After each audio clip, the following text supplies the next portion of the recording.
Hey everybody, in today's video I'm going to be updating my install for the Runner SlimSport roof rack on my Ford Ranger. So last time I dropped the entire headliner and I used the foot pack spacers that they provided to install it, and then I was going to cut the trim to put it back on. I didn't do that. I thought more about it and realized I think it can be done just by taking off the A-pillar trim and the visor hinge side, and then in the back the C-pillar trim and the grab handle to get in. And then you got to pull those rubber gaskets down too. But with those two pieces of trim in each corner down, you can access the nut on the inside to get the existing gutter trim off and then get a nut on the back of the new bolt you put in there. It's extremely difficult. It's hard to get it was really hard for me to get my hand in there, and I spent a whole lot of time just trying to get that nut threaded back on there, but it can be done. And that's where the first video where the entire headliner was down will be useful. You can watch that to figure out where the nut comes down exactly, and then you'll be able to feel for it without taking everything down. The other big thing I figured out in this one was how to get those studs out of the existing trim and then drill out the back of the aluminum trim piece and put the bolt through that so it looks a whole lot better. I think it has more of like an OEM look now because the existing trim is on there. This looks like it's mounted, or it is mounted directly to that piece of trim. The only thing I had to do is add their tiny little spacer in between the trim and the roof, just to make sure that there was actually material from the top of the nut or the bolt head down to the washer and the nut on the inside, because if there was any gaps it would have started squishing and pinching and stuff would have bent out. But it is absolutely solid from, like I said, the bolt head down to the nut now, and it is, I mean, this thing is on here, it is solid. I'm really happy with it. It doesn't rattle. It's not any louder when I drive that I notice. I do have sound deadener on a lot of stuff, but I do not notice any more wind noise than I already notice with this rack on the back. If anything, it's a little bit quieter because it makes it so that it's not hitting all the stuff in the back. Well, maybe not quieter, but I like to convince myself. Anyway, it's on here. It looks really good, and I want to show you up close and compare it to the way I had it before. So this is what it looks like now. It's a lot more low profile. The feet go directly onto the trim. It looks a whole lot better, both front and back. And then the gutter trim is all in there, and you can see it goes around on both sides. It's not cut and glued back on there, which would have been okay. You'd have to really be looking close to notice it, but it's so much better now than it was before.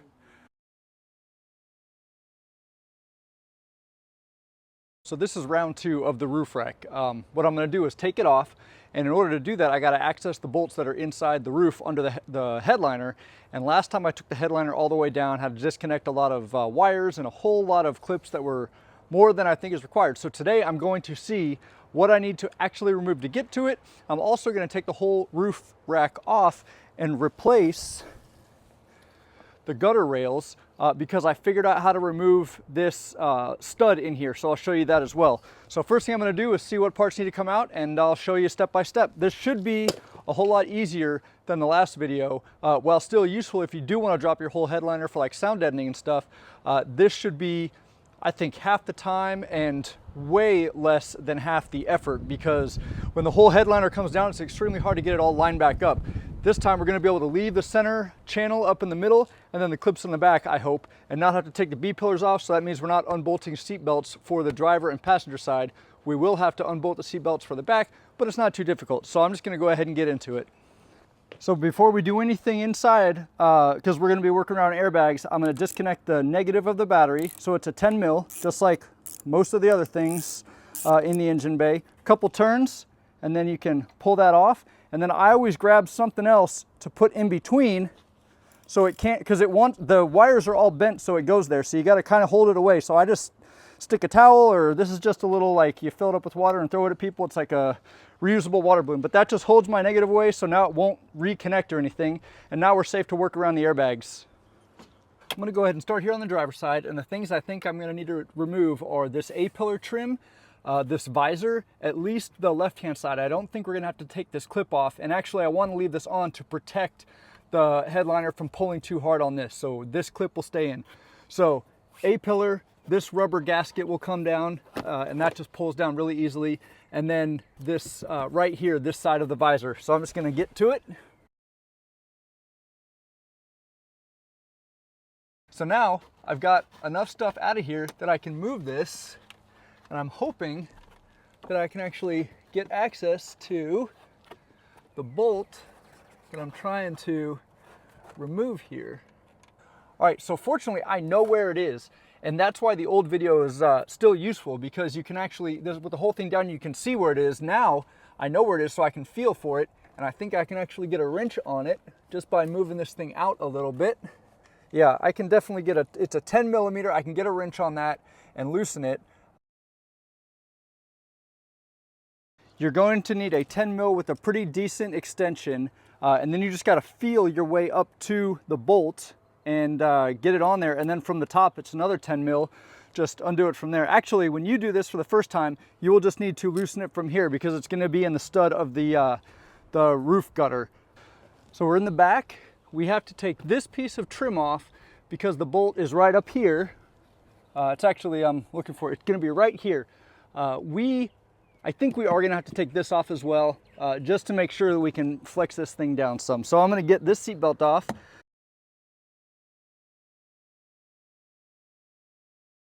We can get to the bolt back here. Again, it's a little bit tight, but you can totally get an extended 10 millimeter on the bottom of this. So in my case, it is the stud is sticking through too much where a regular ratchet won't fit. This is a hollow all the way through, so you'll need a 10 mil deep socket likely to get it on there.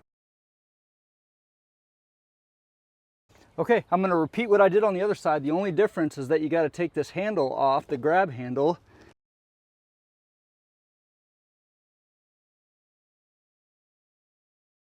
Okay, so if you were doing this for the first time, I'm doing this and I have my roof rack on already, but if you were doing this because your roof was naked and all it had was the gutters up, or the gutter trim pieces in here, when you get access, you would actually not have to do anything on top. You would just loosen that bolt from the inside. It would come down. Once you get both of them off, you can pry that thing off, and then I will show you what to do with that next, because that's the point I'm at. Okay, so once you get your gutter off, you're gonna have two studs in it. I've already taken one of them out, but I'll show you how to get this out in a minute. But first, I gotta get all this old adhesive off of here. So I just use a flat blade screwdriver to get most of it. And then I'm gonna use my goo off with a towel to get the rest. So here's my vice grips. Here's the one I pulled out already. It's threaded into here and out, but they use the permanent thread lock, so it's extremely hard to get started. You will probably have your vice grips slip on it unless you tighten them down as hard as you can get them. So it's gonna end up bending or putting some marring in this threaded rod, but you don't have to reuse it, so it's not a huge deal. I'm gonna get these on here as tight as I can. I'm trying not to hit the threads themselves. There's a spot up at the top that's not threaded. That's where I'm getting these. All right, it's on there. Now I'm just gonna crank on it. And this one actually is looser than all the other ones I did, so it's coming out pretty easily actually. All right, so that's out, and it brings the little washer thing out as well. So now I'm gonna go get my drill bit and I'm gonna drill this out. So I'm taking a 1/4 inch drill bit and going from the inside where the threads are, because we gotta get rid of those threads, otherwise it's gonna bind up when we put the bolt back through, because we're not trying to thread into this.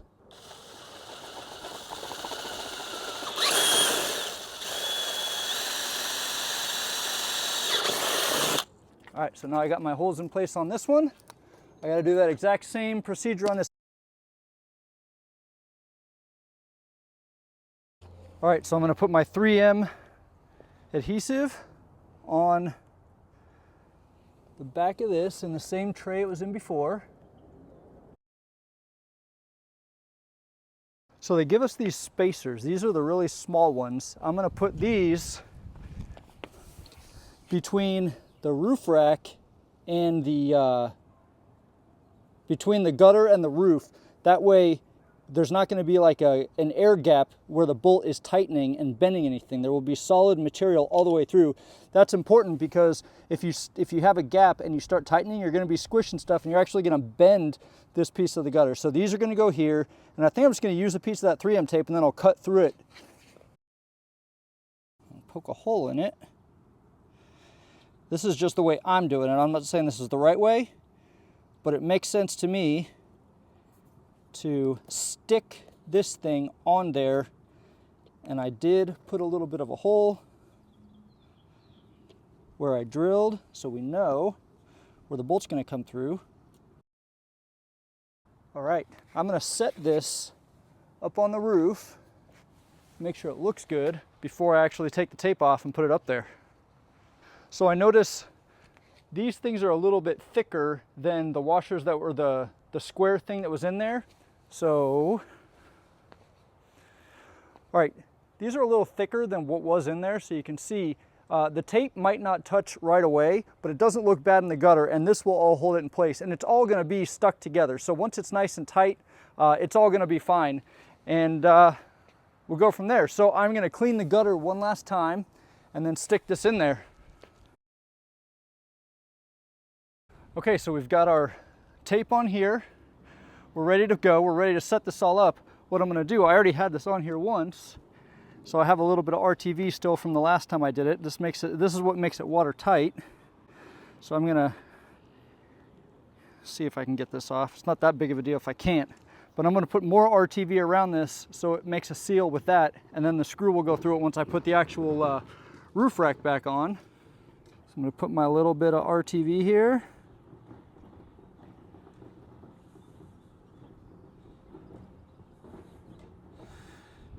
We're also going to put it on the bolt. I'm going to do this front and back.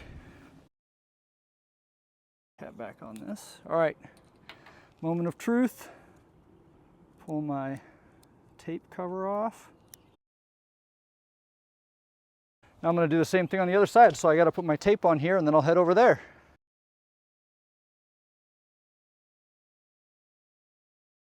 All right, so we got our trim ready for this part now. We got to put our RTV, and then we're ready to stick back on there. All right, so I'm sticking this little bead all the way around. This stuff is super gross, so try not to get it on yourself. If you do, keep a towel handy or wipe it on your pants like I do, but then it'll be there forever.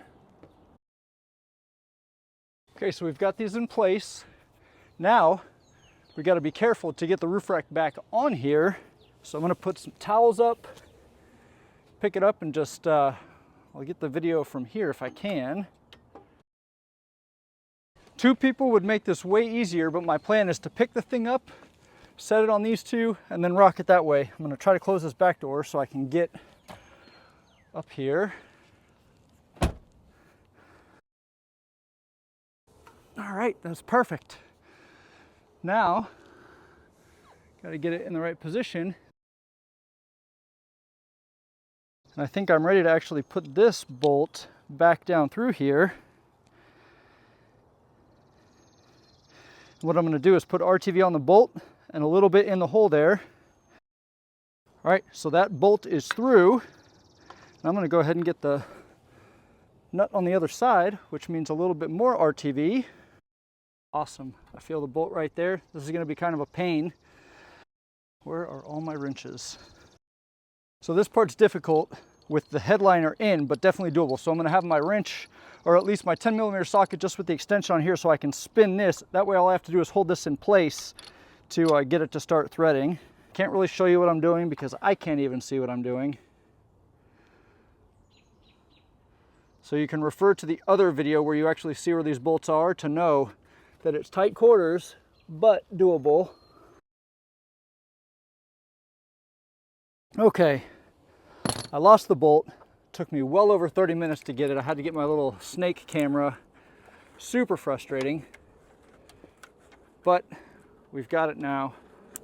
I'm going to get my wrench on it and not totally tighten it, but get it pretty darn close.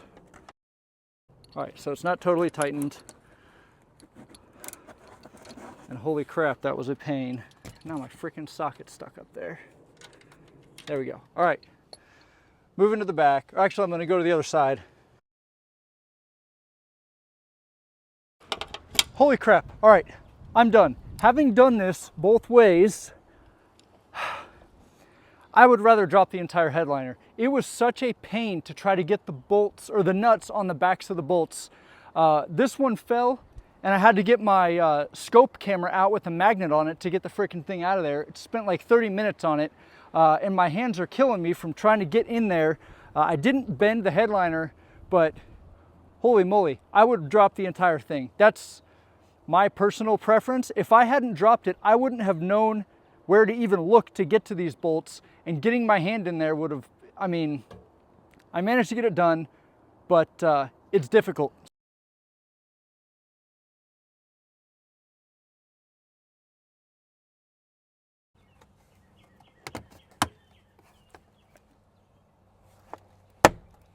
Holy crap, I got it. That is the worst part of this entire thing. And the problem is the little, like, the thing that it hooks into is the black piece of plastic that little thing you have to put into this thing and turn 90 degrees is attached to. So it's sliding. It has like 1/4 of an inch that it can slide up and down. So you might have it lined up perfectly, but it slid down, so the edge of the clip is hitting the edge, and you got to move it back. And this is the first time I've actually gotten it to seat perfectly. So it can be done. It's just very frustrating. I even had my scope camera trying to get it, and that didn't even help. I just stuck my hands on both sides, and finally it went. I'm pretty freaking excited about that, because every time I do this, that is the hardest part for me. I think because the first time I ever did it, I bent it. So, all right, so I'm gonna hook this thing up now. It's over!